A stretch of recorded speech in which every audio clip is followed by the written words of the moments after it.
சுருக்கமாக சில நிமிடங்கள் மட்டும் வேதவசனங்களை வாசித்து நாம் தியானிக்க போகிறோம். யோவான் எழுதின சுவிசேஷம் 15வது அதிகாரம் 16வது வசனம். யோவான் சுவிசேஷம் 15வது அதிகாரம் 16வது வசனம். நீங்கள் என்னை தெரிந்து கொள்ளவில்லை, நான் உங்களை தெரிந்து கொண்டேன். நீங்கள் என் நாமத்தினாலே பிதாவை கேட்டுக்கொள்வது எதுவோ அதை அவர் உங்களுக்கு கொடுக்கத்தக்கதாக நீங்கள் போய் கனி கொடுக்கும்படிக்கும் உங்கள் கனி நிலைத்திருக்கும்படிக்கும் நான் உங்களை ஏற்படுத்தினேன். அல்லேலூயா. அவர் தெரிந்து கொண்டார், அவர் ஏற்படுத்தி இருக்கிறார். அல்லேலூயா. தெரிந்து கொள்கிறது, செலக்ஷன் பண்ணி இருக்கிறார், அப்பாயின்மெண்ட் பண்ணி இருக்கிறார். செலக்ஷன் பண்ணி அப்பாயின்மெண்ட் பண்ணி இருக்கிறார். அல்லேலூயா. அப்படியானால் ஆண்டவர் சொல்லுகிறார், சீசர்களை பார்த்து சொல்லுகிறார், நீங்கள் என்னை தெரிந்து கொள்ளவில்லை, நான் உங்களை தெரிந்து கொண்டேன் என்று சொல்லி நாம் கடந்த வாரத்தில் இந்த வார்த்தையை தியானிக்க ஆண்டவர் கிருபை செய்தார். ஸ்தோத்திரம். அன்பான தேவனுடைய பிள்ளைகளே, நாம் இந்த உலகத்திலே தெரிந்து கொண்ட காரியங்களை விட நாம் தெரிந்து கொண்ட காரியங்கள் நமக்கு அநேக நேரத்தில் வருத்தங்களைத்தான் கொண்டு வந்திருக்கிறத தவிர சந்தோஷத்தையோ சமாதானத்தையோ நம்பிக்கையோ கொண்டு வரவில்லை. அல்லேலூயா. இயேசு ஒரு வீட்டுக்குள் பிரவேசித்தார். அந்த வீட்டுக்குள் பிரவேசித்த போது அங்கே இருந்த 2 சகோதரிகள் அவர்கள் நினைத்த காரியம் என்னன்னு சொன்னால், அவர்கள் எதை தெரிந்து கொண்டார்கள் சொன்னால், ஒரு சகோதரி இளையவள் தான், அவள் இயேசுவின் பாதத்தில் உட்கார்ந்து நல்ல பங்கை தெரிந்து கொண்டாள். ஆனால் இன்னொருவள் அவள் என்ன பண்ணான்னா, அநேக சோத்திரம் காரியங்களை குறித்து கவலைப்படுகிறதை தெரிந்து கொண்டாள். அல்லேலூயா. வாசிங்க வசனத்தில் லூக்கா எழுதின சுவிசேஷம் 10வது அதிகாரத்திலே கடைசி வசனத்துக்கு முந்தின வசனம். இயேசு அவளுக்கு பிரதித்திரமாக, மார்த்தாளே மார்த்தாளே, நீ அநேக காரியங்களை குறித்து கவலைப்பட்டு கலங்குகிறாய், தேவையானது ஒன்றே, மரியாள் தன்னை விட்டு எடுபடாத நல்ல பங்கை தெரிந்து கொண்டாள். அல்லேலூயா. ஸ்தோத்திரம். கர்த்தருடைய பரிசுத்த நாமம் இப்படி எல்லாரும் நீங்க கொஞ்சம் உற்சாகமாக இருக்கும்படியா உங்களை அன்பாக கேட்டுக்கொள்கிறேன். கர்த்தர் உங்களை ஆசீர்வதிப்பாராக. பாருங்க, 2 பேர் தெரிந்து கொண்ட காரியத்தை பார்க்கிற போது, ஒருவள் அவள் அநேக காரியங்களை குறித்து கவலைப்பட்டு கலங்குகிறதே தெரிந்து கொண்டிருக்கிறார். ஆனால் இன்னொருத்தி அவள் தன்னை விட்டு எடுப்படாத நல்ல பங்கை தெரிந்து கொண்டாள். அல்லேலூயா. அப்போ நம்ம எதை தெரிந்து கொள்கிறோம்? அநேக காரியங்களை குறித்து கவலைப்பட்டு கலங்குறதையே நிறைய நேரத்தில் தெரிந்து கொள்கிறோம். ஏன்னா இயேசுவுக்கு இல்லாத கவலை நமக்கு வருது, இயேசுவுக்கு இல்லாத பாரம் நமக்கு வருது, இயேசுவுக்கு இல்லாத கரிசனை நமக்கு வருது, இயேசுவுக்கு இல்லாத ஒரு ஸ்தோத்திரம் கவலையும் சஞ்சலமும் நமக்கு வருது. நம்மளை விட்டு அவர் அதை விடுதலை ஆக்கினாலும் நம்ம அதில் விடுதலை பெறுவதற்கு சம்மதியாதபடிக்கு நாம் மறுபடியும் அதே தெரிந்து கொண்டு அதிலே சிக்குண்டு தவிக்கிறவர்களாகவே இருக்கிறோம். அல்லேலூயா. ஸ்தோத்திரம். அதனால தான் ஆண்டவர் மார்த்தாளை பார்த்து சொல்கிறார், மார்த்தாளே மார்த்தாளே, அநேக காரியங்களை குறித்து கவலைப்பட்டு கலங்குகிறாய், மரியாள் தன்னை விட்டு எடுபடாத நல்ல பங்கை தெரிந்து கொண்டாள் என்று சொல்லப்பட்டிருக்கிறது. அப்ப நம்ம வாழ்க்கையில நாம் நல்ல பங்கை தெரிந்து கொள்வதை விட அநேக நேரத்தில் வேதனையான பங்குகளைத்தான் நாம் தெரிந்து கொள்கிறோம். அப்படிப்பட்ட வாழ்க்கையின் சூழ்நிலைகளை சூழ்ந்திருந்த இந்த சீசர்களை பார்த்து ஆண்டவர் சொல்லுகிறார், நீங்கள் என்னை தெரிந்து கொள்ளவில்லை. அல்லேலூயா. ஸ்தோத்திரம். அந்த வார்த்தையினுடைய சாராம்சத்தை பார்க்கிற போது, நீங்கள் என்னை தெரிந்து கொள்ளவில்லை, நான் உங்களை தெரிந்து கொண்டேன். வானத்துக்கு பூமிக்கு ஆண்டவராக இருக்கிற நான் உங்களை தெரிந்து கொண்டிருக்கிறேன் அப்படின்னு சொன்னா, ஸ்தோத்திரம், நீங்கள் அது தெரிந்து கொள்வதற்கு நீங்கள் ஏற்றவர்களா இருக்கணும். அதை தெரிந்து கொள்ள எதுக்கு தெரிந்து கொண்டிருக்க சொன்னா, நீங்கள் என்னிடத்துல ஸ்தோத்திரம் என் நாமத்தினாலே பிதாவை கேட்டுக்கொள்வது எதுவோ அதை அவர் உங்களுக்கு கொடுக்கத்தக்கதா நீங்கள் போய் கனி கொடுக்கும்படிக்கும் உங்கள் கனி நிலைத்திருக்கும்படிக்கும் நான் உங்களை இருக்கிறேன் ஏற்படுத்தியிருக்கிறேன். உங்களுக்குள்ளால கனி உண்டாகணும். அந்த கனி நிலைத்திருக்கணும். அந்த கனி நிலைத்திருந்தால் நீங்க என் நாமத்தினாலே எதை கேட்டாலும் பிதாவாகிய தேவன் நினைச்சுவார், உங்களுக்கு அதை கொடுப்பார். அல்லேலூயா. ஆமா, எதை கேட்டாலும் கொடுப்பார். சோத்திரம். இன்னைக்கு ஆண்டவரால் தெரிந்து கொள்ளப்பட்டவர்களுக்குள்ளால அப்படிப்பட்ட கனிகள் இருந்துன்னு சொன்னா என்ன ஜெபம் பண்ணாலும் நடக்கும். அல்லேலூயா, அல்லேலூயா. என்ன ஜெபம் பண்ணாலும் நடக்கும். கர்த்தருடைய பரிசுத்த நாமம் எப்படிதாக. அப்ப தேவனுடைய தெரிந்து கொள்ளுதல் எப்படிப்பட்டது? ஒரு வசனத்தை கூட நம்ம வாசிப்போம்னா ஸ்தோத்திரம் பிரயோஜனமா இருக்கும். எபேசியர்கள் நிருபம்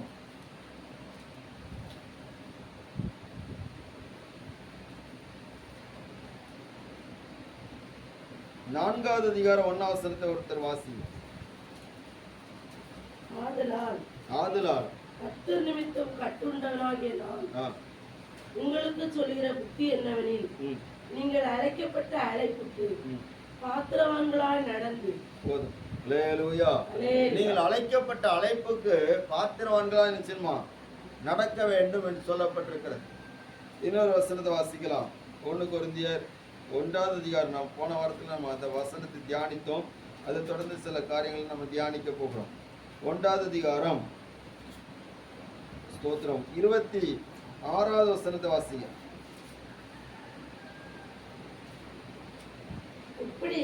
எப்படி எனில் சகோதரரே நீங்கள் அழைக்கப்பட்ட அழைப்பை பாருங்கள். மாம்சத்தின்படி ஞானிகள் அநேகர் இல்லை, வல்லவர்கள் அநேகர் இல்லை, பிரபுக்கள் அநேகர் இல்லை.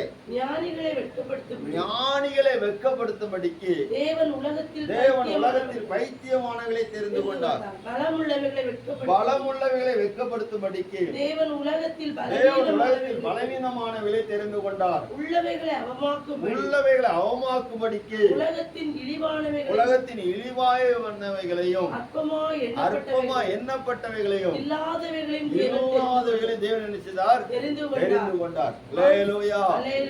கர்த்தருடைய நாமம் மகிமைப்படுவதாக. இந்த வசனத்தை நாம் சிந்திக்கிற போது ஆண்டவருடைய தெரிந்து கொள்ளுதல், அவருடைய அழைப்பு எப்படிப்பட்டது என்பதை குறித்தெல்லாம் சொல்லப்பட்டிருக்கிறது. மாம்சத்தின்படி ஞானிகள் அநேகர் இல்லையாம். அல்லேலூயா.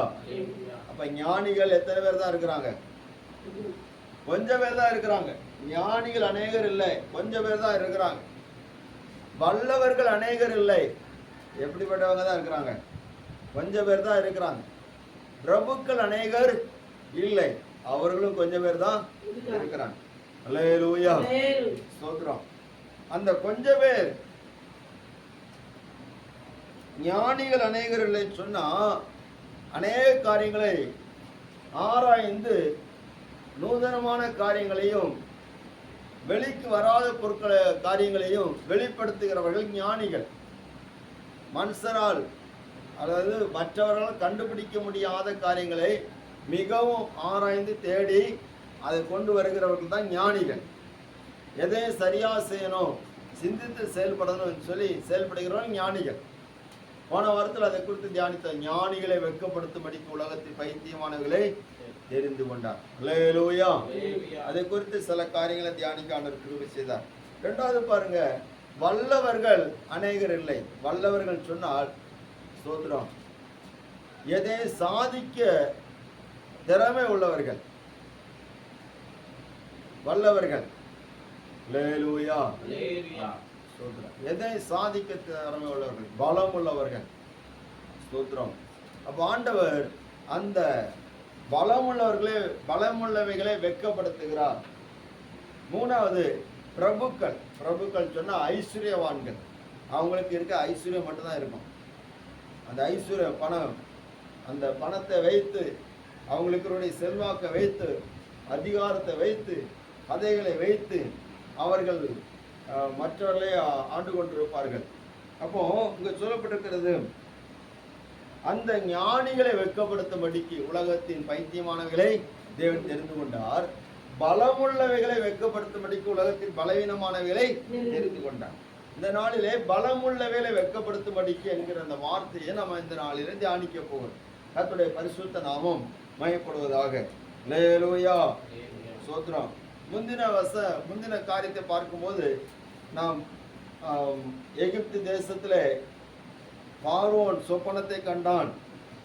அந்த பார்வோனுடைய சொப்பனத்தைக்கு அர்த்தம் சொல்வதற்கு அந்த அரண்மனையில் அநேக ஞானிகள் இருந்தார்கள், மந்திரவாதிகள் இருந்தார்கள்.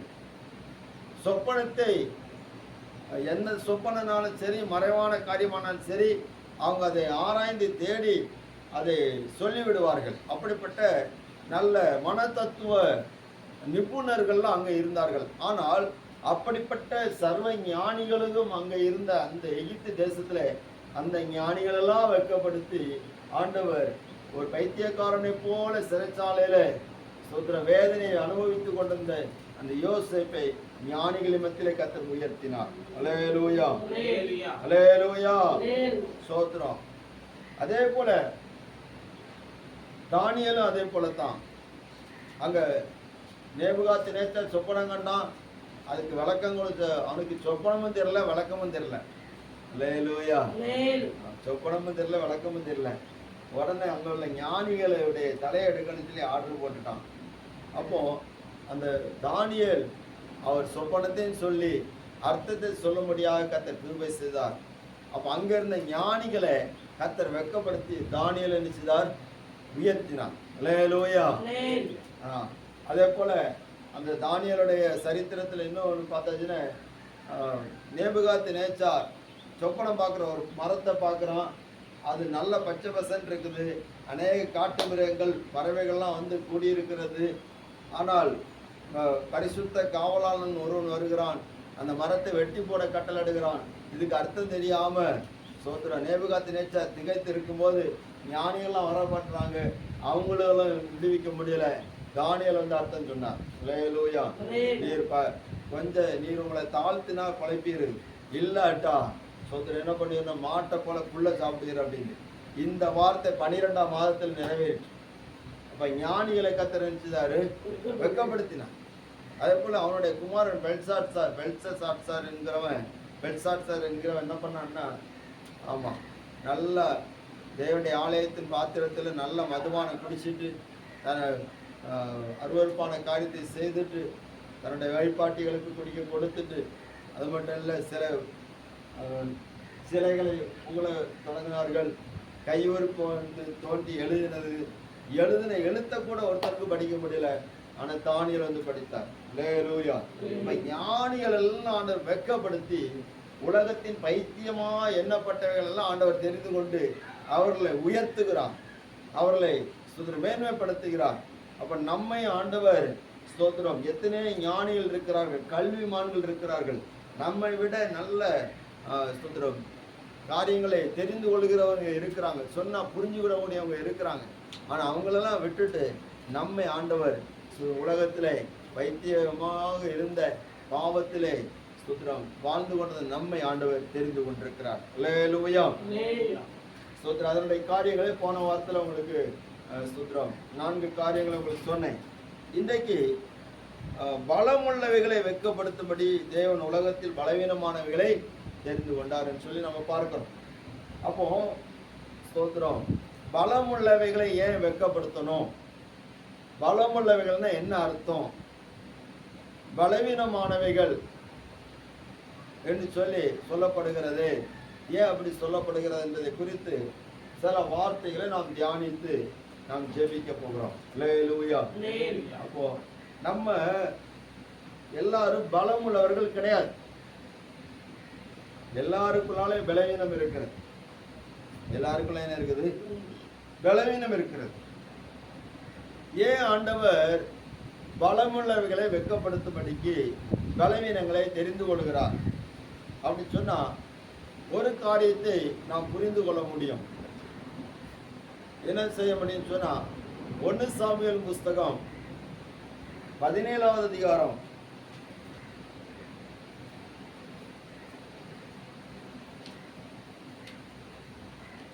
17வது அதிகாரத்துல அங்கே ஒரு சம்பவம், நமக்கு தெரிந்த சம்பவம் இருக்கிறது. என்ன சம்பவம் சொன்னா, கோலியாத் என்பவன் இஸ்ரவேலுக்கு எதிராக வந்து அவன் பெருமையாக பேசி கொண்டிருக்கிறான், விரோதமாக பேசி கொண்டிருக்கிறான்.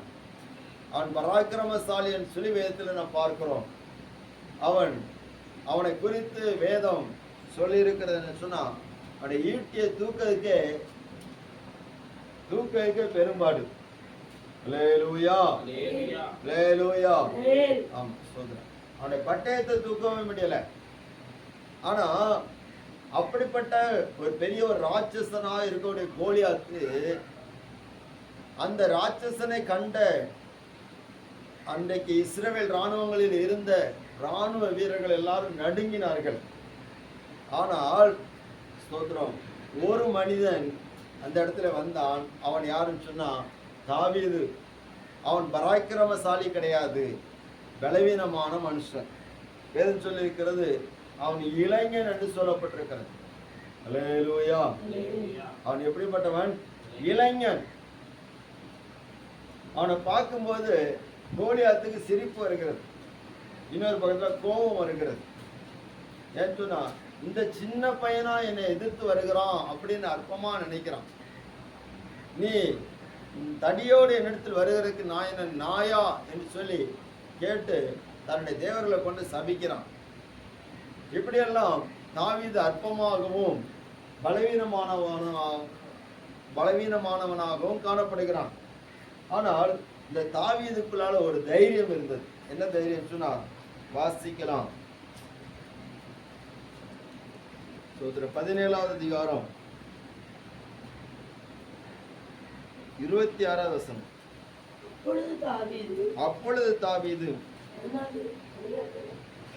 வாசிங்க, சரிதான். 12 இருக்கிறவர்களை பார்த்து, இந்த பெலிஸ்தேனை கொன்று இஸ்ரவேலுக்கு நேரிட்ட நிந்தையை நீக்கிறவனுக்கு என்ன செய்யப்படும்? ஜீவனுள்ள தேவனுடைய சேனைகளை நிந்திக்கிறதற்கு விருத்த சேதனம் இல்லாத இந்த பெலிஸ்தன் எம்மாத்திரம் என்றான். அல்லேலூயா. இந்த தாவீது சொல்லுகிறான், அவன் விருத்த சேதனம் இல்லாதவன். அவன் எவ்வளவு பெரிய பலசாலியா இருந்தாலும் பிரச்சனை இல்லை, எவ்வளவு பெரிய ராட்சசனா இருந்தாலும் பிரச்சனை இல்லை. அவனை குறித்து தாவீது தெரிந்து கொண்ட ஒரு காரியம், இவன் விருத்த சேதனம் இல்லாதவன், பிரித்தெடுக்கப்படாதவன். இவனுக்கு இவ்வளவு திமிரு தேவையே கிடையாது. அவன் பலமுள்ளவனாக இருக்கலாம், ஆனால் விருத்த சேதனம் உள்ள தேவ ஜனத்தோடு கூட தான் சர்வ வல்லமுள்ள தேவன் இருக்கிறார். அல்லேலூயா, அல்லேலூயா, அல்லேலூயா, அல்லேலூயா. ஆமென், ஸ்தோத்திரம். இந்த தாவீது கோலியாத்தை பார்த்து ஒரு வார்த்தை சொல்லுகிறான் பாருங்க. 45வது வசனம்.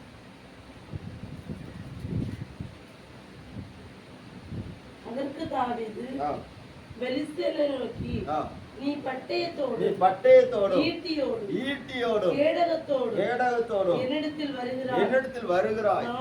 நானோ நீ நிந்தித்த இஸ்ரவேலுடைய ராணுவங்களின் தேவனாகிய சேனைகளுடைய கர்த்தருடைய நாமத்தினாலே உன்னிடத்தில் வருகிறேன். அல்லேலூயா. நீ வரது பட்டயத்தை கொண்டு வருகிற, ஈட்டியை கொண்டு வருகிற, கேடகத்தை கொண்டு வருகிற. ஆனா ஏன்டா ஒண்ணும் கிடையாது. ஏன்டா இருக்கிறது என்னென்ன? சேனைகளின் கர்த்தருடைய நாமம் இருக்கிறது. அல்லேலூயா, அல்லேலூயா.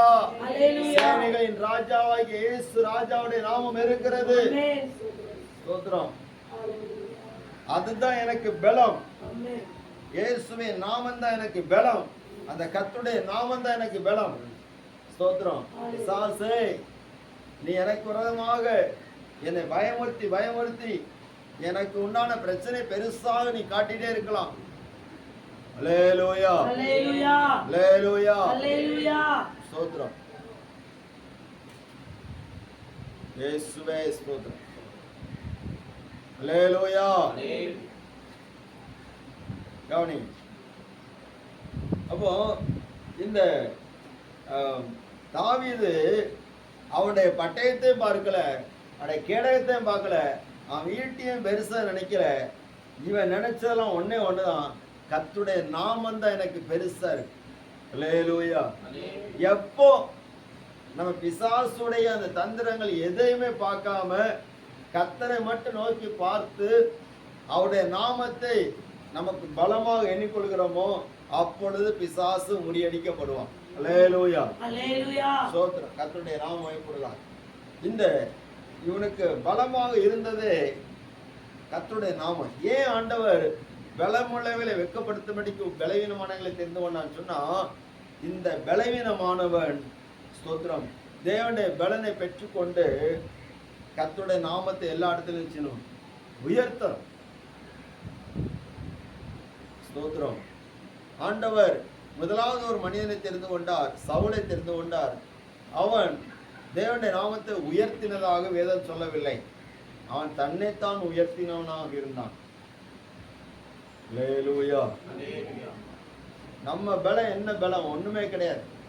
நம்ம பலவீனமான மனுஷர்கள். ஆனா நம்முடைய எதிராளி நம்மளை விட பலசாலி, நம்மளை விட பலசாலி. அவன் எந்த ரூபத்துல வருவான்? பிசாசு ஒரு நாளும் நேர்ல வரமாட்டான். தாவீதுக்கு எதிராட்டு கோலியாத்து மூலமா வந்தான். இன்னைக்கு நமக்கு எதிராட்டு எந்த மனுஷர் மூலமாட்ட வரலாம், எந்த மனுஷி மூலமாட்ட வரலாம். ஆனா ஸ்தோத்திரம் எப்படி வந்தாலும் சரி நம்ம பலன் கர்த்தர் தான். அல்லேலூயா. ஸ்தோத்திரம். கர்த்தருடைய நாமம் மகிமைப்படுவதாக. அப்ப நமக்கு எதிராக வருகிற போராட்டங்கள், அந்த கோலியாத்தின் கிரியைகள், பிசாசின் தந்திரங்கள், பிசாசின் பயமுறுத்துகிற வார்த்தைகள் எல்லாவற்றையும் மேற்கொள்வதற்கு, அது எல்லாவற்றையும் கீழ்ப்படுத்துவதற்கு தான் ஆண்டவர் உங்களை என்னை தெரிந்திருக்கிறார். அதற்கு தான் உங்களை என்ன நினைச்சிருக்கிறார்? தெரிந்திருக்கிறார். அல்லேலூயா. ஸ்தோத்திரம். பலமுள்ளவர்களை வெட்கப்படுத்துகிறார். எல்லாருக்கும் பயங்கரமான ஒரு வெட்கமாயிட்டு, இவ்வளவு பெரிய ஒரு கோலியாத்து ராட்சசனை ஒரு சின்ன பையன் வந்து நினைச்சுட்டான், கொன்னுட்டானே, ஒரு கல்லை வச்சு அடிச்சு கொண்டுட்டானே. அது எவ்வளவு பெரிய அவமானம். பெலிஸ்தருக்கு அவமானம் தானே. அவனை வெட்கப்படுத்திட்டார், பலவான வெட்கப்படுத்திட்டார். அல்லேலூயா. அப்போ நம்மளை கொண்டுதான் பிசாசை வெட்கப்படுத்துவார், நம்மளை கொண்டு பிரச்சனைகளை வெட்கப்படுத்துவார். நம்ம பலவீனமான மனிதர்கள் தான், ஆனா நமக்குள்ள இருக்கக்கூடிய பலம் வேற. அல்லேலூயா. இரண்டாவது, ஆண்டவர் ஏன் பலமுள்ளவர்களை வெட்கப்படுத்தும்படிக்கு உலகத்தில் பலவீனமானவர்களை தெரிந்து கொண்டான்னு சொன்னா, ஸ்தோத்திரம். வாசிங்க 2 கொரிந்தியர் 12வது அதிகாரம். நமக்கு தெரிந்த வசனம் தான், அடிக்கடி சொல்ற வார்த்தை தான். வாசிங்க 12வது அதிகாரம் 9வது வசனம்.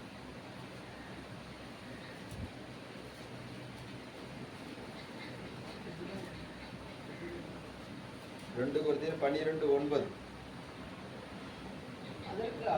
அதற்கு அவர் என் கிருபை உனக்கு போதும், பலவீனத்தில் என் பலன் பூரணமாய் விளங்கும் என்றார். ஆகையால் கிறிஸ்துவின் வல்லமை என்மேல் தங்கும்படிக்கு என் பலவீனங்களை குறித்து ஆமா பவுல் சொல்கிறாரு. அவர் பலவீனமான மனுஷன். எப்படிப்பட்ட மனுஷன்?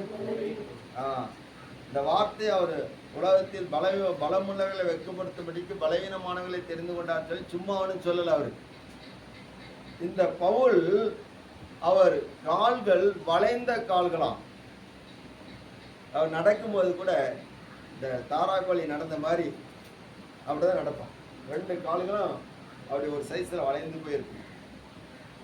தலை முகத்தை பார்க்கும்போது அவ்வளவு அழகான முகம்லாம் கிடையாது. அவருக்கு கண் பார்வை குறைவு என்று சொல்லி வேத பண்டிதர்கள் சொல்லுகிறார்கள். ஆள் குள்ளமான ஒரு மனிதன். சொல்றோம். ஆனா எல்லா திறமையும் இருந்தாலும் அவருடைய தோற்றம் எல்லாம் பலவீனம். பலவீனம். அப்ப இந்த மனுஷன் என்ன பண்றாருன்னா ஜெபம் பண்றாரு. ஆண்டவரே, இந்த பலவீனத்தை எனக்கு மாற்றுங்க ஆண்டவரே. நான் எத்தனை பேருக்கு ஜெபம் பண்றேன், அவங்கெல்லாம் நல்லா வந்துட்டாங்க. செத்தவன கூட நீர் என்ன கொண்டு எழுப்பி இருக்கிறீர். ஆனா எனக்கு ஒரு சுகம் கிடைக்கல ஆண்டவரே. நம்மளை அடிக்கடி அப்படிதான் நினைப்போம். ஆண்டவரே, நான் எத்தனை காரியங்களையும் ஜெபம் பண்ணி ஒரு விடுதலை கிடைக்கும், ஏன் சோக்கேட்ட மாற மாட்டேங்குது ஆண்டவரே. அல்லேலூயா. பவுலும் இதே போலதான் பலவீனமான மனுஷன். ஏன் இந்த பலவீனமான மனுஷனை தெரிந்து கொண்டார் அப்படின்னு சொன்னா, இந்த பலவீனமான மனுஷனுக்கு அவர் அதிகமான கிருபையை கொடுக்கிறார். அப்போ ஆண்டவர் இந்த மனுஷனுடைய ஜெபத்தை கேட்டாருன்னு சொன்னா கேட்டார். கேட்டுட்டு பதில் எப்படி கொடுக்குறான்னு, நீ உன்னிடத்துல பலனை கேட்கிற, ஆனா நான் உனக்கு என்ன தருகிறேன்? கிருபையை தருகிறேன். அல்லேலூயா. அப்போ பலமுள்ளவைகளை வெட்கப்படுத்தணும்னு சொன்னா, பலவீனமானவர்களை ஏன் தெரிந்து கொண்டுகிறா அப்படின்னா, பலவீனமானவர்களுக்கு தான் கிருபை கொடுக்க முடியும். புரியுதா உங்களுக்கு? அல்லேலூயா. நீங்க பலவீனம் சொல்லிட்டு இருக்கீங்க தெரியுமா? ஆண்டோடைய கிருபை உங்கள்கிட்ட பெருகிட்டே இருக்குன்னு அர்த்தம். ஆண்டோட உங்களை கிருபை தந்து நடத்திட்டே இருக்கிறார். கிருபை தந்து நம்மளை கொண்டு என்னெல்லாம் செய்யணுமோ அதெல்லாம் செய்திருவார். புரியுதா உங்களுக்கு? பவுல் சொல்றாரு, கிறிஸ்துவின் வல்லமை என்மேல் தங்கும்படிக்கு என் பலவீனங்களை குறித்து நான் மிகவும் சந்தோஷமா மேன்மை பாராட்டுவேன். பவுல் ஜெபித்த ஜெபத்துக்கு கர்த்தர் கொடுத்த பதில், என் கிருபை போதும் என்று சொல்லி கொடுத்திருக்கிறார். அப்படின்னு உன் பலவீனத்தை நீ பார்க்காத, இந்த பலவீனத்திற்கு மத்தியிலையோ உன்னை கொண்டு நான் பலமான காரியங்களை செய்வேன். உன் பலத்துக்கு மிஞ்சின காரியங்களை நான் உன்னை கொண்டு செய்வேன். அல்லேலூயா. எப்ப செய்யணுமோ அந்த சமயத்துல என் பலம் உனக்கு பூரணமா நிச்சயம் விளங்கும். பவுல் செய்தாரா? அவ்வளவு பலவீனமான மனுஷன் எத்தனை இடங்களுக்கு பிரயாணம் பண்ண. அல்லேலூயா. அவ்வளவு பலவீனமான மனுஷன் எத்தனை இடத்துல போய் நல்ல அற்புதங்கள் அடையாளங்கள் செய்திருக்கிறார். ஆனா அடியும் வாங்கியிருக்கிறார். அவர் பலவீனமான மனுஷன். சொல்றான். அப்போ அவருடைய கிருபை நம்ம மேல விளங்கணும்னு சொன்னா, அவர் நமக்கு சில பலவீனங்களை வச்சிருக்கிறாரு. அந்த கிருபை பலமுள்ளவர்கள் அவர்களை வெட்கப்படுத்தி அவர்கள் செய்ய முடியாததை நம்மை கொண்டு செய்வார். அல்லேலூயா. அவர்கள் சாதிக்க முடியாததை நம்மை கொண்டு சாதிப்பார். அன்னைக்கு ரோம சாம்ராஜ்யம் செய்ய முடியாத காரியத்தை பவுல் ஒரு மனிதன் செய்தார். ரோம சாம்ராஜ்யம் முழு உலகத்தை ஆட்டி படைத்து விடலாம் சொல்லி அதிகார தோரணையோடு அவர்கள் அநேகரை கொன்று குவித்து அதிகாரத்தை வெளிப்படுத்தி செயல்பட்டார்கள். ஆனால் பவுலுக்குள் உண்டான கிருபை அந்த பலமுள்ளவர்கள் எல்லாம் வெட்கப்படுத்தி விட்டது. அல்லேலூயா. ஒரு வசனத்தை நீங்க வாசிங்க, பிரயோஜனமா இருக்கும். அப்போஸ்தலர் நடவடிக்கை புஸ்தகம்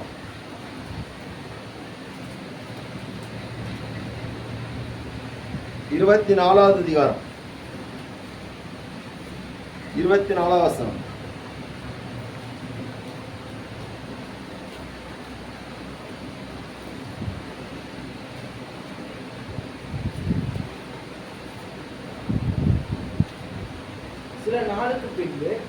சில நாளைக்கு பின்பு பேலிக்ஸ் யூத ஸ்திரியாகிய தன் மனைவி துருசில்லாளோடு கூட பவுலை அழைப்பித்து கிறிஸ்துவை பற்றும் விசுவாசத்தை குறித்து சொல்ல கேட்டான். அவன் நீதியையும் இச்சை அடக்கத்தையும் இனி ஒரு நியாயத்தீர்ப்பை குறித்து பேசுகையில் பேலிக்ஸ் பயமடைந்து, இப்பொழுது நீ போகலாம், எனக்கு சமயமான போது உன்னை அழைப்பிப்பேன் என்றார். அல்லேலூயா. அல்லேலூயா. இந்த பேலிக்ஸ் அவன் தேசாதிபதி. அப்போ இந்த பேலிக்ஸ் என்பவன் அந்த நாட்டிற்கு அதிபதியா இருக்கிறான். அவன் பவுலிடத்தில் வருகிறான். தன்னுடைய மனைவியாகிய யூத ஸ்திரியாகிய துருசில்லாளோடு கூட வருகிறான். வந்து சொல்லுகிறான், கேட்குறான். என்ன கேட்குறான்? கிறிஸ்துவை பற்றி கேட்குறான். நீங்கள் விசுவாசம் சொல்கிறீங்களா, அது எப்படி அப்படிலாம் கேட்குறான். ஏன் இயேசுவை பற்றியும் விசுவாசத்தை பற்றி கேட்குறான்னு, இயேசுவை சிலுவையில் இறந்தது யாரு? ரோமர்கள். அல்லேலூயா. இயேசுவை சிலுவையில் இறந்தது ரோமர்கள். ஏன் விசுவாசத்தை பற்றி கேட்குறான்னு சொன்னால், சோத்திரம், விசுவாசத்தை குறித்து அதிகமாக பேசுகிறவர் யூதர்கள். புரியுதா உங்களுக்கு? கிறிஸ்துவ குறித்து ஏன் கேட்கிறான்னா, கிறிஸ்து இயேசுவை இருந்தது ரோமர்கள். விசுவாசத்தை குறித்து அதிகமாக பேசுகிறவர்கள் யூதர்கள். அப்ப இந்த ரெண்டை குறித்து பேசும்போது கேட்கும்போது பவுல் ஸ்தோத்திரம் நீதியையும் இச்சை அடக்கத்தையும் இனி வரும் நியாய தீர்ப்பை குறித்து பேசுகையில் பவுல் பேலிக்ஸ் நினைச்சார், பயம் வந்துச்சு. அல்லேலூயா. தன்னை ஆட்சியில் இருக்கிறவன் பெரிய ஞானி மாதிரி நினைச்சிட்டு ஸ்தோத்திரம் பவுலிடத்துல கேட்கும்போது அந்த ஸ்தோத்திரம் பலமுள்ளவன், அதிகார பலமுள்ளவன், அல்லேலூயா, அவனை கூட இந்த பலவீனமான பவுல் நடுங்க செய்து விட்டான். அப்போ பலமுள்ளவர்கள் பலவீனமான பவுலுக்கு முன்பாக செய்கிறார்கள், நடுங்குகிறார்கள். அதுதான் கிருபை. ஏன்னா அந்த ரோம அரசாங்கம் செய்ய முடியாத காரியங்களை இந்த பலவீனமான பவுல் அநேக இடங்களில் செய்து சாதித்தான் என்று சொல்லி நம்ம பார்க்கிறோம். ரோம அரசாங்கம் இல்லாமல் போய்விட்டது. ஆனால் பவுல் ஸ்தாபித்த கிறிஸ்துவின் ராஜ்யம் இன்றைக்கு கட்டப்பட்டு கொண்டே இருக்கிறது. அல்லேலூயா, அல்லேலூயா, ஸ்தோத்திரம். பலம் உள்ளவைகளை வெட்கப்படுத்தும்படிக்கு உலகத்தின் பலவீனமானவைகளை தெரிந்து கொண்டார். கர்த்தருடைய நாமம் இப்படிதான். மூன்றாவது 2 கொரிந்தியர் புஸ்தகம் 10வது அதிகாரம்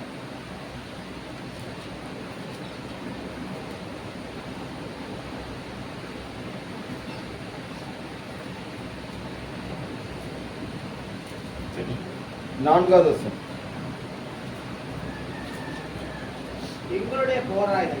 எங்களுடைய போராயுதங்கள் மாம்சத்துக்கு ஏற்றவைகளாயிராமல் அரண்களை நிர்மூலமாக்குறதற்கு தேவ பலமுள்ளவைகளாயிருக்கிறது. ஆகையால் நாங்கள் தர்க்கங்களையும் தேவனை அறிகிற அறிவுக்கு விரோதமாக எழும்புகிற எல்லா மேட்டுமைகளையும் நிர்மூலமாக்கி எந்த எண்ணத்தையும் கிறிஸ்துவுக்கு கீழ்ப்படிய அல்லேலூயா. பவுல் சொல்கிறார், எங்கள் போராயுதங்கள் எப்படிப்பட்டவர்கள் தெரியுமா? மாம்சத்துக்கு ஏற்றவைகளாய் இராமல் அரண்களை நிர்மூலமாக்குறதுக்கு ஏற்ற தேவ பலமுள்ளவைகளாய் இருக்கு. அப்போ மாம்சத்துக்கு ஏற்றவன் தன்னுடைய பலத்தை குறித்து அவன் மேன்மை பாராட்டி கொண்டிருக்கிறான். ஆனா பவுல் சொல்கிறார், எங்க போராயுதம் அது ஒண்ணும் கிடையாது. அல்லேலூயா. மனுஷன் எதை தன்னை பலமாக நினைக்கிறானோ, சரீர புஷ்டிய பலமா நினைக்கிறானோ, எந்த காரியத்தை பலமா நினைக்கிறானோ அதுவல்ல. இன்னைக்கு ஒவ்வொரு நாடும் யார் பலசாலி, யார் பலவான், பலம் நிறைந்த நாடு என்று சொல்லி போட்டி போடுகிறார்கள். ஆனா பவுல் சொல்கிறார், அதுவல்ல. அல்லேலூயா. தங்களில் யார் பெரியவன் சொல்லி காட்டிக் கொள்கிறதுனால அநேக உயிர்கள் போய்கொண்டே இருக்கிறது. அதுவல்ல. ஆனால் பவுல் சொல்கிறாரு, எங்கள் போராயுதங்கள் அரண்களை நிர்மூலமாக்குறதுக்கு ஏற்ற தேவ பலமுள்ளவைகளாக இருக்கிறது. அரண்களை நிர்மூலமாக்குறது. அரண்கள் சொன்னா என்னது? அரண்கள் சொன்னா என்னது? ஒண்ணு என்ன? ஆகாயத்து அதிகார பிரபு. அல்லேலூயா. ஆகாயத்து அதிகார பிரபு அவனை நிர்மூலமாக்குறது. அடுத்தது என்னென்ன? 5வது சொல்லப்பட்டிருக்கிறது, நாங்கள் தர்க்கங்களையும். அப்ப தர்க்கம், வாக்குவாதம், தேவன் அறிகிற அறிவுக்கு விரோதமாக எழும்புகிற எல்லா மேட்டிமை. அல்லேலூயா. நமக்குள்ளால் சில நேரத்தில் மேட்டிமை வருது தெரியுமா? அதை நிர்மூலமாக்குறணும். சிலருக்குள்ளால் அந்த மேட்டிமை நிர்மூலமாக்குவதற்கு ஏற்ற பலன் இல்லை. தீமையான யோசனைகள் நிர்மாணமாக்கி எந்த எண்ணத்தை கிறிஸ்துவுக்கு கீழ்ப்படிய சிறப்படுத்துகிறார்கள். அப்போ நல்லா கவனிங்க, பலம் உள்ளவைகள் என்னன்னு சொன்னா நமக்குள்ளாலே சில பலம் உள்ளவைகள் இருக்கிறது. புரியுதா உங்களுக்கு? அல்லேலூயா. பலம் உள்ளவைகள் இருக்குதா? சில விட முடியாத சுபாவங்கள் இருக்குது. அதெல்லாம் கீழ்ப்படுத்துகிற தேவ பலன் நமக்கு கிடைக்கும். அது எல்லாவற்றையும் அற்று போகிற தேவ பலன் நமக்கு கிடைக்கும். தீமையான எண்ணங்கள், தீமையான மேட்டிமைகள், நமக்குள்ளே உண்டாகிற அந்த தீமையான காரியங்கள். அல்லேலூயா. நமக்கு பிரச்சனை எங்க தெரியுமா இருக்குது? நமக்குள்ளதான். சில கீழ்ப்படியாமைகள் இருக்கிறது, சில மன பெருமையான சுபாவங்கள் இருக்கிறது. அதெல்லாம் இருந்து கொண்டு நமக்குள்ள பெரிய ஒரு அரணை போல இருக்குது. அப்போ இதெல்லாம் என்ன பண்ணணும்னு நிர்மூலமாகி கிறிஸ்துவுக்கு கீழ்ப்படியதுக்கு தேவ பலனை பெற்றவர்களாக நம்ம மாறணும் என்பதற்காகத்தான் பலவீனமான நம்மை தெரிந்து கொண்டிருக்கிறார். அல்லேலூயா, அல்லேலூயா. ஸ்தோத்திரம். கர்த்தருடைய நாமம் மகிமைப்படுவதாக. முதல்ல பார்க்கிறோம், பிசாசுடைய கிரியைகள், பிரச்சனைகள், கோலியாத்தை போன்றிருக்கிற பிரச்சனைகளை கீழ் இல்லாமல் ஆக்குவதற்கு கர்த்தர் நம்மை தெரிந்திருக்கிறார். இரண்டாவது பார்க்கிறோம், ஸ்தோத்திரம், அவருடைய பலம் நமக்குள்ளாலே பரிபூர்ணமா இருந்துச்சணும் விளங்கணும் அப்படிங்கிறதுக்காக ஆண்டவர் நம்மை தெரிந்திருக்கிறார். அல்லேலூயா. மூன்றாவது பாருங்க, ஸ்தோத்திரம், அரண்களை நிர்மூலமாக்கணும். நமக்குள்ளே இருக்கக்கூடிய பலமுள்ளவைகள் எல்லாம் வெக்கப்படணும். அதனால அதுக்காகத்தான் பலவீனமான நம்மை எரிச்சிருக்கிறார், தெரிந்திருக்கிறார். பெருமைகள், மேட்டிமைகள், பொல்லாத சிந்தனைகள், தீய யோசனைகள், இதெல்லாம் பிசாசுடைய பயங்கரமான ஆயுதங்கள். அந்த தீமையை நம்ம ஜெயிக்கணும். தீமையினால் ஜெயிக்க முடியாது. தீமையை எப்படி செய்யணும்? நன்மையினால் ஜெயிக்கணும். சோத்திரம். தீமையை நன்மையினால் ஜெயிக்கணும். பொய்யை எப்படி ஜெயிக்கணும்னா உண்மையினால் ஜெயிக்கணும். அல்லேலூயா. இயேசு அநேக இடத்துல ஒரு வார்த்தை சொல்லி திரும்ப சொல்ல, மெய்யாகவே சொல்லுகிறேன்னு சொல்லுகிறார். சில இடத்துல மெய்யாகவே சொல்லுகிறேன்னு சொல்லி, அப்படின்னா அங்கே பொய் இருக்குது. அந்த பொய்யை முறியடிக்கிறதுக்கு தான் இயேசு எதை கொண்டு வருகிறார்? கவனிக்கிறீங்களா? நம்ம அதை ரொம்ப யோசிக்க மாட்டோம். சும்மா ஏதோ மெய்யாகவே சொல்லு. சிலர் வாசிக்கும்போது எப்படி வாசிப்பாங்க? நெய்யாகவே சொல்லுவாங்க. அல்லேலூயா. மெய்யாகவையா? எல்லாரும் இங்க தானே இருக்கீங்க? அல்லேலூயா. கர்த்தர் உங்களை ஆசீர்வதிப்பார். மெய்யாகவே உங்களுக்கு சொல்லுகிறேன்னா, அவர் பொய்யை செய்றாரு, மாத்துறார், பொய்யை நிர்மூலமாக்குறார். சோத்ரம். தீமை நிர்மூலமாக்கும்படியாக அவர் நன்மை செய்கிறார். அவர் மேட்டிமை நிர்மூலமாக்கும்படியாக அவர் தாழ்த்துகிறார் தன்னை. அல்லேலூயா. சோத்ரம். இதெல்லாம் யார்கிட்ட இருந்தா வருதுன்னா, பலவீனம் உள்ளவர்கிட்ட தான் இந்த சுவாமி இருக்கு. அதனால தான் நம்மளே தெரிஞ்சிருக்கிறேன். நம்ம தான் கவனிங்க. அல்லேலூயா. என்ன வந்தாலும் ஆண்டவரேன்னு இருக்கும். ஆனா பலமுள்ளவன் எப்படி பண்ண, நீர் வேண்டாம் ஆண்டவரே, நான் பார்த்துட்டேன் அப்படின்னு, என்னால முடியும், என்னால் சாதிக்க முடியும் அப்படின்ட்டு அதுக்கு ஒரு வார்த்தை சொல்ல, தன்னம்பிக்கை அப்படின்னு. தன்னம்பிக்கை தேவைதான். ஆனா அதே நேரத்துல சொல்ற தேவனுடைய வேலை நமக்கு தேவை. தன்னம்பிக்கை எப்பொழுதும் என்ன கை கொடுக்கவே இருக்காது. நாலாவது, ஏன் பலவீனமானவர்களை தெரிந்து கொண்டார்? பலமுள்ளவர்களை வைக்கப்படுது. எது பலமுள்ளதுன்னு சொன்னா, சோத்திரம், 1 கொரிந்தியர் 15வது அதிகாரம்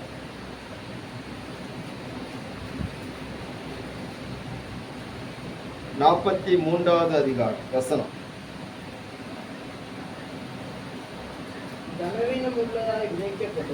கனவீனம் உள்ளதாய் விதைக்கப்படும், மகிமை உள்ளதாய் எழுந்திருக்கும். பலவீனம் உள்ளதாய் விதைக்கப்படும். கவனிங்க, இது எதை குறிப்பிடுகிறது? மரணத்தை குறிப்பிடுகிறது. எதை குறிப்பிடுகிறது? மரணம். மரணம் அது எப்படிப்பட்டதுன்னு சொன்னா, வலி. அது ஒரு பலம் உள்ளது. இந்த உலகத்துல ஞானிகள் இருக்கலாம், படித்தவர்கள் இருக்கலாம், பலசாலிகள் இருக்கலாம், அதிகாரமுடையவர்கள் இருக்கலாம், நல்லவங்க இருக்கலாம், கெட்டவங்க இருக்கலாம். ஆனா எல்லாரும் இந்த பலவானை ஜெயிக்க முடியாது. எந்த பலவான் கவனிக்கிறீங்களா? முடிச்சிரோமா? அல்லேலூயா. இந்த மரணம் என்கிற பலவானை ஜெயிக்க முடியாது. மரணம் என்கிற பலவானை என்ன முடியாது, ஜெயிக்கவே முடியாது. சாமியார் மாதிரி நிறைய பேர் இருக்கிறாங்க. ஒருத்தன் சொன்னா நான் சாக போறேன், 90 நாள்ல உயிரோட வந்துடுறேன். 90 நாள்ல எத்தனையோ வருஷம் ஆன கூட வரல. இன்னொருத்தன் சொன்னா நான் 40 நாள்ல வந்துடும் அப்படின்னா சோத்திரம். 40 வருஷம் ஆனாலும் அவன் வரவே இல்லை. அல்லேலூயா சோத்திரம். இப்படி ஒருத்தரா சொன்னான். இன்னொருத்தன் எனக்கு மரணமே வரக்கூடாதுன்னு சொல்லி அவன் ரொம்ப விரும்பினான். நான் கேள்விப்பட்ட காரியம் இந்த மைக்கேல் ஜாக்சன் சொல்கிறவர், அவர் தன்னுடைய 50வது வயதுல செத்து போயிட்டார். அவர் தனக்கு சாவே வரக்கூடாதுங்கிறதுக்காக செய்த காரியங்கள் நீங்க பார்த்தீங்கன்னா ஆச்சரியமா இருக்கும். அவர்கிட்ட நிறைய பணம் இருந்தது. சாவு வரக்கூடாது என்பதற்காக தன் இளமையை காத்து கொள்ள வேண்டும். முதிர் வயது வந்தால் தானே சாவு வரும் சொல்லிட்டு தன்னுடைய இளமையை காத்து கொள்வதற்காக என்னென்ன ஸ்பெஷலிஸ்ட் உண்மை எல்லாமே செய்தார். உடல் உறுப்பு பாதிக்கப்பட்டு சாகக்கூடாது என்பதற்காக கிட்னி கொடுப்பதற்காக ஆட்கள் வைத்திருந்தார். கண்ணை தானம் செய்வதற்காக வைத்திருந்தார். காற்று கொடுப்பதற்காக வைத்திருந்தார். ஒவ்வொரு உடம்புல உள்ள என்னென்ன பார்ட்ஸுகள் மாற்றி அமைக்க முடியுமோ அந்தந்த மாற்று பார்ட்ஸுகளை கொடுப்பதற்காக ஆட்களை வைத்திருந்தார். எப்பொழுதும் டாக்டர்ஸுகள் அந்த மைக்கேல் ஜாக்சனை பரிசோதித்துக் கொண்டே இருப்பார்கள். அதற்காகவே வைக்கப்பட்டிருந்தது. இதெல்லாம் இருந்தாலும் மரணத்தை ஜெயிக்க அந்த மனுஷனால முடியவில்லை. அல்லேலூயா. எந்த மனுஷனாலும் முடியல. அப்ப மரணத்தை அதை வெட்கப்படுத்தணும் அப்படின்னு சொன்னா அதை கீழ்ப்படுத்தணும் அப்படின்னு சொன்னா ஆண்டவர் அதற்காக பலவீனம் உள்ளவைகளை தெரிந்து கொள்கிறார். உங்களுக்கு சந்தோஷமே இல்லையா? அல்லேலூயா.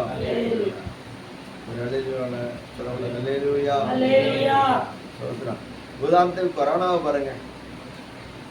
கொரோனாவை ஜெயிச்சு வந்துட்டோம்ல. நம்ம கொரோனாவை ஜெயிச்சு வந்துட்டோம். எத்தனையோ அரசியல்வாதிகள் போயிட்டாங்க. நம்ம கன்னியாகுமரி மாவட்டத்தில் உள்ளவர் கூட போயிட்டாரு. சினிமா நடிகர்கள் போயிட்டார்கள். எத்தனை தேவனுடைய ஊழியக்காரர்களும் தேவனுடைய ராஜ்யத்தில் போயிட்டாங்க.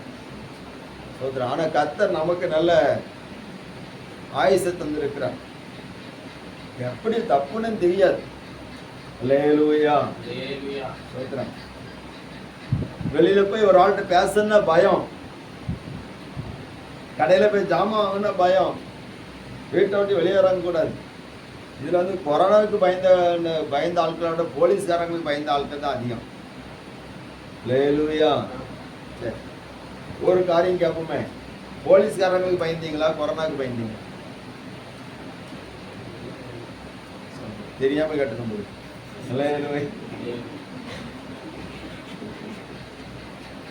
பாருங்க. அப்போ சரி, ஏதோ ஒண்ணு. அப்போ மரணத்தை ஜெயிக்க யாராலும் முடியாது. வருஷம் வந்து கொஞ்சம் பேரை கொண்டு போயிட்டு அதே வருது. 2வது வருஷம் வந்துச்சு, கும்பமேளா நடத்துனாங்க. 12 வருஷத்துக்கு ஒருக்கா நடத்துனாங்க. அந்த கொரோனா அதிகரிச்சுட்டு லட்சக்கணக்கான பேர் செத்து போயிட்டாங்க. ஆனால் ஆண்டவர் உங்களை என்னையும் பாதுகாத்தார் பற்றியெல்லாம் அதுதான் ஆச்சு. அல்லேலூயா. மரணத்தை ஜெயிப்பதற்கு யாராலும் முடியாது. எந்த மனுஷனாலும் முடியாது. இன்னைக்கு மரணத்தை ஜெயிப்பதற்கு எத்தனையோ கோடிக்கணக்கான பணங்களை செலவழிக்கிறார்கள்.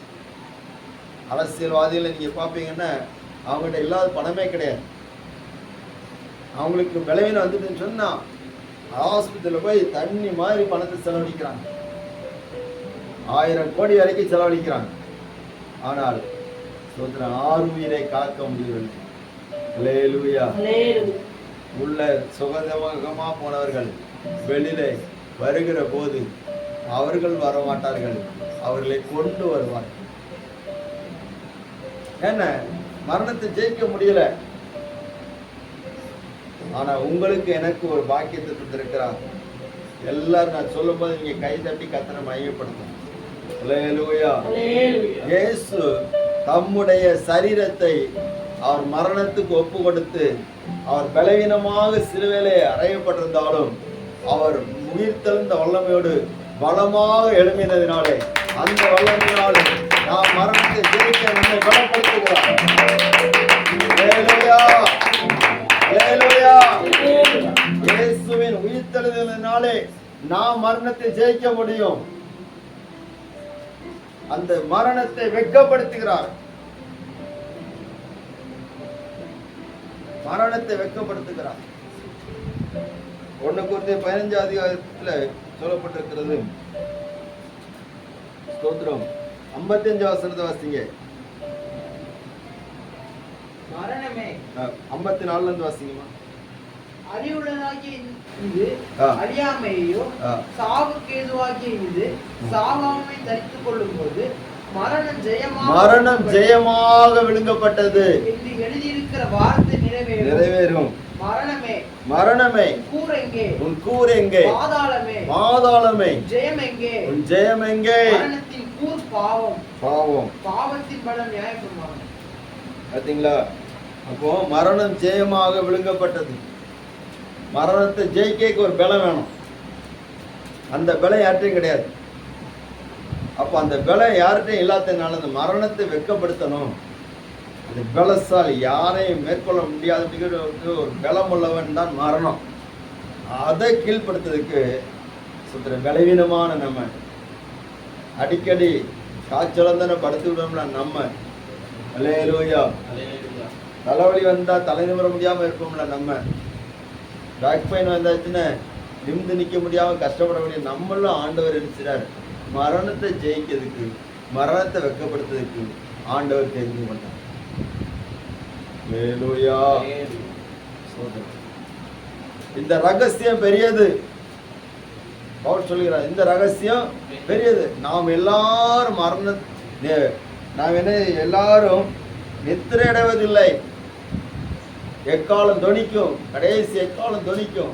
அப்பொழுது கிறிஸ்துவுக்குள் மரித்தவர்கள் இறைச்சிவார்கள் இமைப்பொழுது மறுரூபமாக்கப்படுவார்கள். அல்லேலூயா. அழிவுள்ளதாக விதைக்கப்படும், அழிவில்லாததாக எழுந்திருக்கும். பலவீனமுள்ளதாக விதைக்கப்படும், பலமுள்ளதாக எழுந்திருக்கும்.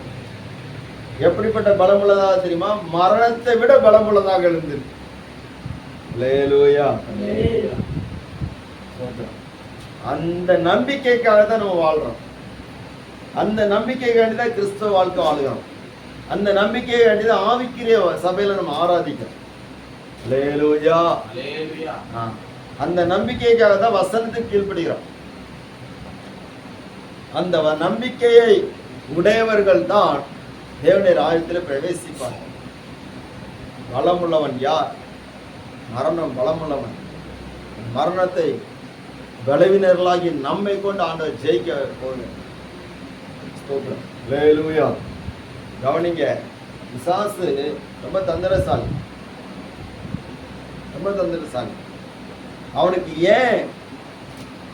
அவனுக்கு நம்ம மேல அவ்வளவு தீவிரமான கடுப்பு வருது. கவனிக்கிறீங்களா? அல்லேலூயா. ஏன் நம்ம மேல அவ்வளவு தீவிரமான ஒரு எரிச்சல் வருது? நம்மளை ஏன் வஞ்சிக்க பார்க்கறான்? நம்மளை ஏன் வீழ்த்த பார்க்கறான்? அப்படின்னா இவன் ஆசையா ஒரு வார்த்தை சொன்னாலே மயங்கி விழுந்துருவான். அப்படிப்பட்ட பலவீனமான மனுஷன். அல்லேலூயா. சொல்றேன், ஆசையா ஒரு வார்த்தை சொன்னா கூட மயங்கிடுவான், சிந்திக்க மாட்டான். அப்படிதான் இந்த முழு உலகம் பாதிக்கப்பட்டுச்சு.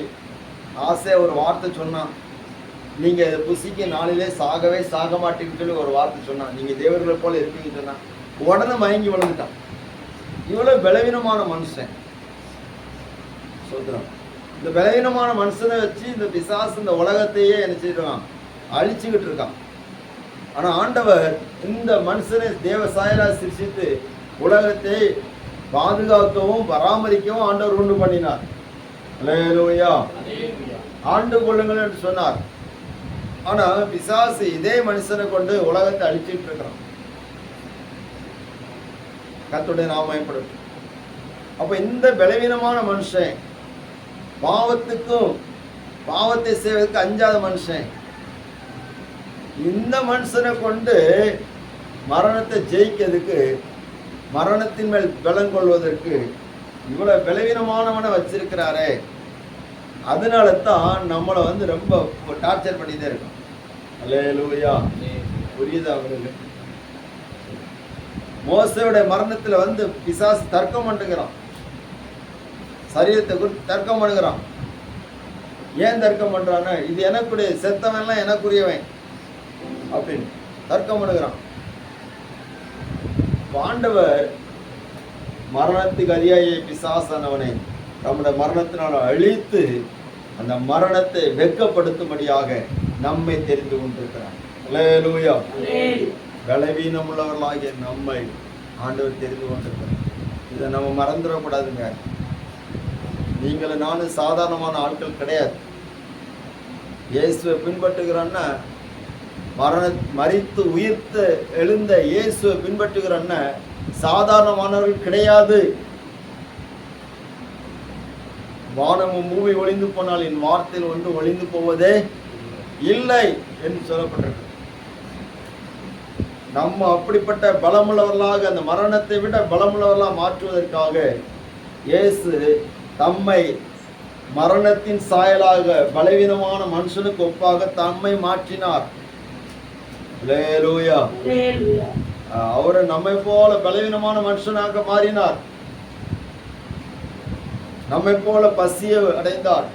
நம்மை போல ஸ்தோத்திரம் அவர் இளைப்படைந்தார். நம்மை போல தாகமா இருந்தார்.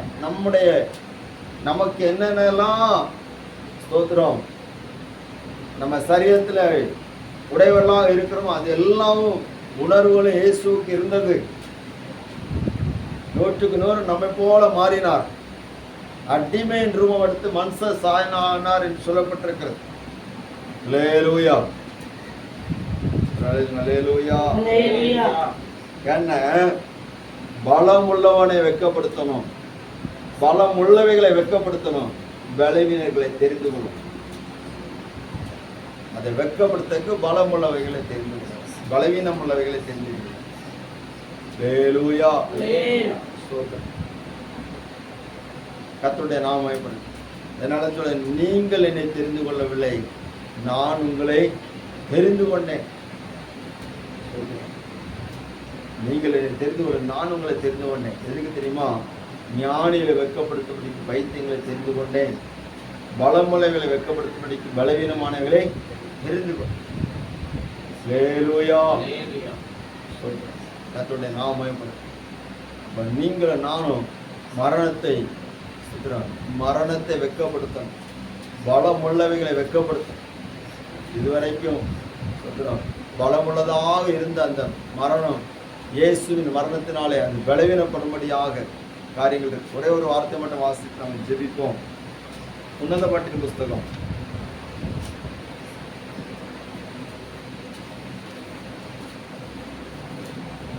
8வது அதிகாரம்.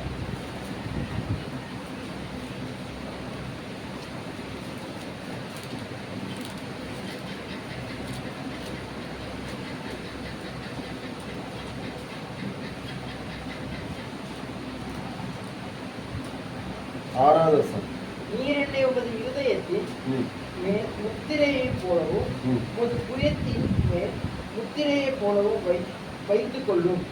நேச மரணத்தை போல் வலிது, நேச வைராக்கியம் பாதாளத்தை போல் கொடியதாய் இருக்கிறது. அதின் தழல் அக்கினி தழலும் அதின் ஜுவாலை கடும் ஜுவாலையுமாய் இருக்கிறது. எல்லான தண்ணீர்கள் நேசத்தை அவிக்க மாட்டாது. அப்படின்னா நம்ம ஆண்டவர் மேல நமக்கு ஒரு அளவு கடந்த ஒரு அன்பு வரணும். மரணம் ஜெயிக்க முடியாத ஒரு அன்பு நமக்குள்ள வரணும். ஒரு வாலிபனை பிடிச்சிருந்தேன்னா வாலிப பொண்ணுக்கு எப்படி வருது? நீ இல்லாம நான் வாழவே மாட்டேன் உடனே அவனும் சொல்லுவான், நீ இல்லாம நான் வாழவே மாட்டேன் அப்படின்னு. கொஞ்ச நாள் கழிச்சு நீ இருந்தேன்னு நான் வாழ மாட்டேன் அப்படிமா. முதல்ல சொல்லுவான், நீ இல்லாட்ட நான் வாழவே மாட்டேன். அவளும் சொல்லுவான், நீ இல்லாட்ட நான் வாழவே மாட்டேன். கொஞ்ச நாள் கழிச்சு சொல்லுவான், நீ இருந்தேன்னு நான் வாழ மாட்டேன். நீ வீட்டில் இருந்தேன்னு வாழ மாட்டேன், உன் கூட இருந்தேன்னு நான் வாழ மாட்டேன் அப்படின்னு. ஆனா நம்ம ஆண்டவர் அப்படி இல்லை. அல்லேலூயா. நம்ம ஆண்டவர் மேல வைக்கிற அன்பு அப்படிப்பட்டது கிடையாது. மரணம் கூட இயேசுவை என்னை விட்டு பிரிக்கவே பவுல் அதான் சொல்ல, மரணம் என்ன பிரிக்காது. துன்பமோ துயரமோ வியாகுலமோ பட்டயமோ நிர்வாணமோ நாசமோசமோ வேற எந்த சிஷ்டியோ தேவ தூதனே வந்தாலும் இயேசுவை விட்டு நினைச்ச முடியாது. அல்லேலூயா. வேற என்ன வேணும்? தேவ தூதன் வந்தா கூட என்ன பிரிக்க முடியாது அப்படிங்கிற. வேற எந்த சிருஷ்டி வந்தா கூட இயேசுவை என்னை விட்டு பிரிக்க முடியாது. அவ்வளவு அன்பு எனக்கு அவர் மேல இருக்கு. அதுதான் நமக்குள்ள இருக்கக்கூடிய பலம். அல்லேலூயா. இயேசு மேல இருக்கக்கூடிய அன்பு பெரிய பலனாக இருக்கு. அது மரணத்தை ஜெயிக்கக்கூடியது. அதனால தான் அன்பு சுத்திரம், அன்பு பலமுள்ளதுன்னு சொல்லி நம்ம பார்க்கிறோம். அன்பில் என்ன இல்லை, பயம் இல்லை. அல்லேலூயா. அன்பில் என்ன இல்லை, பயம் இல்லை. பயமே கிடையாது. அன்புக்கு பயமே கிடையாது. அன்பான தேவனுடைய பிள்ளைகளே, அப்போ கோலியாத்தை போன்று வருகிற பிரச்சனைகளை நாம் மேற்கொள்ளும்படியாக அது பலமுள்ளதாக இருக்கிறது. அதை கீழ்ப்படுத்தும்படியாக பலவீனமான நம்மை தெரிந்து கொண்டார். இரண்டாவது, தேவனுடைய பலம் நம்மிடத்தில் விளங்கும்படியாக பலவீனமான நம்ம என்ன செய்தார் தெரிந்து கொண்டார். நம்மளை கொண்டு சாதிக்க வேண்டிய காரியங்களை சாதிப்பதற்கு, செய்ய வேண்டிய காரியங்களை செய்யணும். மூன்றாவது, நமக்குள்ள எழும்புகிற தீமையான யோசனைகள், தீமையான வாக்குவாதங்கள், மேட்டிமைகள், இதெல்லாம் பலமுள்ளதாக, இதெல்லாம் தவிர்க்கணும். இந்த தீய சுபாவங்கள் எல்லாம் நம்மளை விட்டு அழிக்கப்படும்படியாக பலவீனமான நம்மை தெரிந்து கொண்டார். இந்த பலவை அதெல்லாம் அழிக்கும்படியான பலன் எப்படி வருகிறதுன்னா, தேவனிடத்துல வந்து தேவனுடைய ஆவியினால் நமக்குள்ள வருகிற பலன். அல்லேலூயா.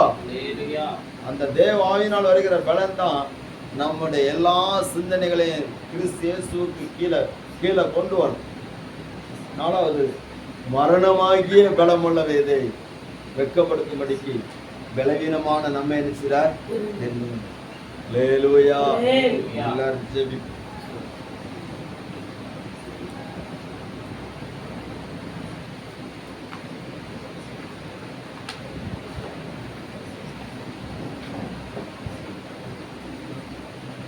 எல்லாரும் JP.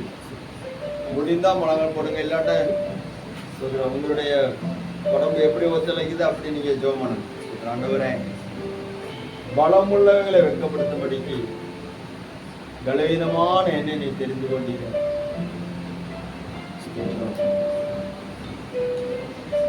Hallelujah. Thank you, Jesus.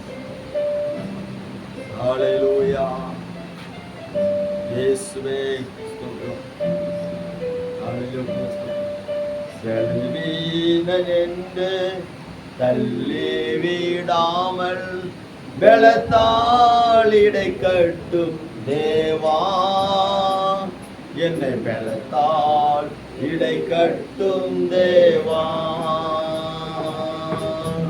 பலவீனென்று தள்ளி விடாமல் பலத்தால் இடை கட்டும் தேவா, என்னை பலத்தால் இடை கட்டும் தேவா. கண்களின் இச்சையில் சிக்கிடாமல் ஜீவனத்தின் பெருமை என்னை அண்டாமல், கண்களின் இச்சையில் சிக்கிடாமல் ஜீவனத்தின் பெருமை என்னை அண்டாமல், லோக மாயையில் உழந்திடாமல், லோக மாயையில் உழந்திடாமல், உம்மையை நோக்கி பார்க்கணுமே, உம்மையை நோக்கி மார்க்கனுமே வீணனென்று தங்கி வீடாமல் பலத்தாளிடை கட்டும் தேவா